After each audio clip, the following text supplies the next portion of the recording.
ಅನೇಕ ಬಗೆಯ ವೈರುಧ್ಯಗಳಿಗೆ ಸಿಲುಕಿರುವ ಆಧುನಿಕ ಬದುಕು ಕ್ಷೋಭೆಗೊಂಡಿದೆ. ನಿತ್ಯ ಬೇಸಿಗೆಯಂತೆ ತಾಪಗೊಳ್ಳುತ್ತಿರುವ ಇಂದಿನ ಮನಸ್ಸು ಕೇವಲ ಅನಿಶ್ಚಿತತೆಗಳ ಆಗರವಾಗಿದೆ.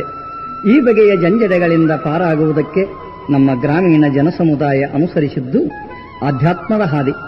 ಅನುಭವದ ಅನುಸಂಧಾನ ನಮ್ಮ ಎಲ್ಲಾ ಬಗೆಯ ಲೌಕಿಕ ಭಾವನೆಗಳನ್ನು ದೂರವಾಗಿಸಿ ಹೃದಯವನ್ನು ನಿರ್ಮಲ ಸಲಿಲದಂತೆ ತಿಳಿಗೊಳಿಸಬಲ್ಲುದು. ಇಂದಿಗೂ ಭಜನೆ, ಕೀರ್ತನೆ, ಸುಪ್ರಭಾತಗಳು ದೇವಭಾವದ ಮನೋಭೂಮಿಕೆಗೆ ನೆಲೆಯೊದಗಿಸಿವೆ.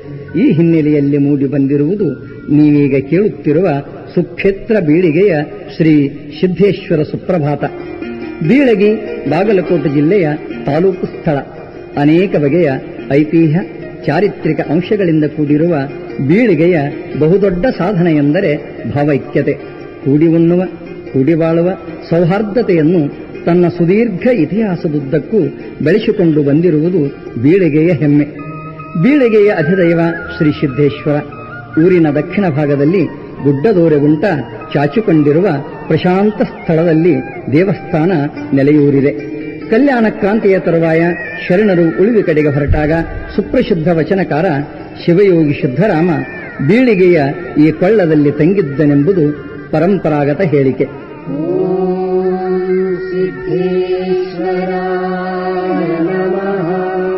ಸಿದ್ದರಾಮನು ನೆಲೆ ನಿಂತ ಈ ಕ್ಷೇತ್ರವೇ ಕಾಲಕ್ರಮೇಣ ಸುಕ್ಷೇತ್ರವಾಗಿ ಬೆಳೆದು ಸುತ್ತಲಿನ ಈ ಭಾಗದ ಸಾವಿರಾರು ಭಕ್ತರಿಗೆ ಭಕ್ತಿಯ ತವನಿಧಿ ಎನಿಸಿತು.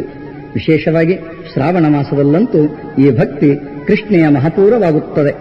ಭಕ್ತರ ಈ ಭಕ್ತಿ ಸಂಚಯಕ್ಕೆ ಸಂಕೇತವಾಗಿ ಶ್ರೀ ಸಿದ್ದೇಶ್ವರ ಸುಪ್ರಭಾತ ಮೂಡಿಬಂದಿದೆ. ಸುಪ್ರಸಿದ್ಧ ನಾಟಕಕಾರರಾದ ಕಂಠಿ ಹನುಮಂತರಾಯರು ಈ ಸುಪ್ರಭಾತದ ಸಾಹಿತ್ಯ ಸೃಷ್ಟಿಸಿದ್ದಾರೆ. ನಮ್ಮ ನಾಡಿಗೊದಗಿದ ಅಪರೂಪದ ಪ್ರತಿಭೆ ಬೈಲೂರಿನ ಬಸವಲಿಂಗಯ್ಯ ಹಿರೇಮಠ್ ಇಲ್ಲಿಯ ಹಾಡುಗಳಿಗೆ ಸಂಗೀತ ಸಂಯೋಜನೆ ಮಾಡಿದ್ದಾರೆ.